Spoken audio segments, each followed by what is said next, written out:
دا بیگانه لایف تاسو وګورئ کنه ډاکټر صاحب شکیب ورته څو پیغورونه ورکړل ښه یو خو د زنجیر د لوچکانو زنجیر یې غاړه کې اچولی ده دا د دې پیغور یې ورکړه بل په ده باندې وغږېده په ګل خان باندې یو باندې هم د اکشن نښي دغه ویډیوګانې تاسې دقیق وګورئ خو کله چې ورته وایي چې د پنجاب مرتد پوځ کنه دا یو دفعه رانیغېږي یو دفعه داسې کیني کنه یعنی تاسو فکر وکړئ دا د پنجاب په پوځ باندې دومره خفه کېږي چې حد و اندازه نشته له دغې نن چې د جګړې 11مه ورځ ده جګړه چې کله پیل سوله د جګړې په افغانستان او د پاکستان جګړه چې پیل د درېیمه ورځ باندې ما ویډیو وکړله چې دغه ښاغلی به د جګړې په شپږمه اوومه ورځ باندې راځي درته به وکیني چې ښه دا جنګ د چا به ګټه نه ده او دا یو دلیلونه به درته وایي درته فلسفه به درته وغږوي چې خلک به فکر وکړي چې والا دا سړی خو رښتیا وایي دا خو په حقایقو باندې ولاړ ده که نه او دی به بوس بادی ځکه دی خو نسي کولی چې د پنجاب خلاف یوه خبره وکړي یعنی د یو چا په خپل کور کې اور بل ده پښتونخوا کې اور بل ده دغه بیګاش به یې بمباریانې کړي دي دا د پښتونخوا په هغه درد باندې نه دردېږي دا د پښتونخوا په د میندو باندې نه دردېږي دا هلته په روان ظلمونو باندې سترګې پټوي په روان وحشتونو باندې سترګې پټوي که نه هغه یې ټول چوپ کړي دي دی راځي ما ته غازي امان الله خان ته فکر وکړه چې یو د پنجاب مزدور به راځي ما ته به غازي امان الله خان معرفي کوي د یو پنجاب مزدور راځي ما ته به احمد شاه معرفي کوي ځکه زه د هغه بچی یم زه د هغه مسی یم زه د هغه اولاده یم نو ته څنګه د ما ته معرفي کوي ته د لاړ څه یو ځل د خپل تاریخ ولوله خپل تاریخ دی ولوله د هغه تاریخ د هغه پوځ تاریخ دی ولوله چې همدا اوس تا ورور پکې دی دا اوس تا ورور پکې دی ورور دی راشه تر کنر یې دلته ووایه چې زما ورور د پاکستان فوج کې نه دی د پاکستان افسر نه دی راشه ته ووایه دا غیرت لري خو نه یې لري که نه ښه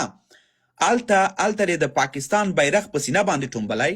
او دلته راځي ما سره غم شریکي کوي تمام ورځې زما د وطن په مسایلو باندې غږېږي طالب ستا یې له طالب سره څومه ته طالب سره څه لرې طالب که دشمن هم د زما ده که ورور هم د زما ده که ښه هم د زما ده که بد هم د زما ده ستا یې څومه ته خو د یو ځل په سمه لاره سه لکه پخوا چې دې ویلي ول چې وروره ما هر څه پرېښي زه انسانیت ته راغلی یم ګل خان نه یم اوس سم سړی سوی یم مګر زه وروستۍ خبره کومه هغه د کوم کس نوم چې ووایي کوټی و بس لږ وخت تېر سوی ده خو خلکو ورته دا کوټه نوم بدل که ورکې که او خاري نوم و چا ورته ویل چې دا نوم دې بدل که ورکې که دا نوم دې غلط نوم ده خدای تلی یو چا ته ویل دا نوم یې بدل دا نوم یې ډېر غلط نوم ده هغه نوم ورباندې هغه یې خو ښځه وایي زه کوټی دې نوم دا بېرته راغلی کور کې به ډېره خوشحالۍ ویلې ول چې ولا چې زما نوم چې ده کوټی څه خر نه غځو نو هغه پلار یې ویلې چې خره څو ورځې وروسته بېرته خر کېږي نو دا هغه څو ورځې مخکې کوټی سوی وه اوس بېرته خر سو هېڅ فرق نه کوي بلا ورپسې مهمه خبره همدا ده مشران وایي چې هر وخت تاسې پوه شوئ سر وخت ده هر وخت تاسې پوه شوئ سر وخت ده نو اوس هم سر وخت ده چې موږ پوه شو دغه پردي جاسوسان چې په خوږه لهجه باندې په خوږو ژبو باندې په پښتو خبرو باندې د دروغو د جال په تاریخ باندې زمونږ او ستاسې منځ کې راننوتي زه یې ډاکټر شکیب سره اچولی یم ډاکټر شکیب یې ما سره اچولی و هغه یې له حسیب سره اچولی و حسیب یې له تا سره اچولی و زه یې وصال سره خفه کړی یم وصال له ما سره خفه کړی و ده پکې خپل د بادار پروژې مخ ته وړلې نو الحمدلله چې اوس دغه هر څه ورباندې وتړل شول دا یې مجبوره ده چې امان هزاره ته ولاړ شي دا یې مجبوره ده چې شویشار ته ولاړ شي دا یې مجبوره ده چې هر ډله د اوس ته کښېني او ورته ووایي چې وروره ته مې ورور یې که تاجک یې که وزارۍ که ازبک یې ما سره کښېنه ما سره خبرې وکړه حتی هغه ملګري ولیکل حتی مبین خان سره یې موږ بلانجه واچولو نور خو پرېږده نو اوس هم سارې وخت ده هر وخت چې پوه شو سارې وخت ده اوس هم سارې وخت ده انشاءالله چې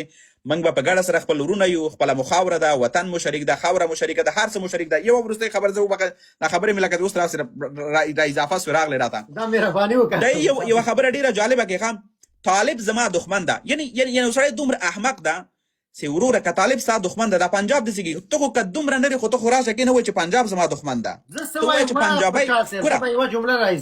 پنجابي پوځ ته د دښمن خطاب نسي کولی ځکه چې هلته د کور ده په هغه پوځ کې د ورور ده او ته راځې طالب ته د دښمن خطاب کوي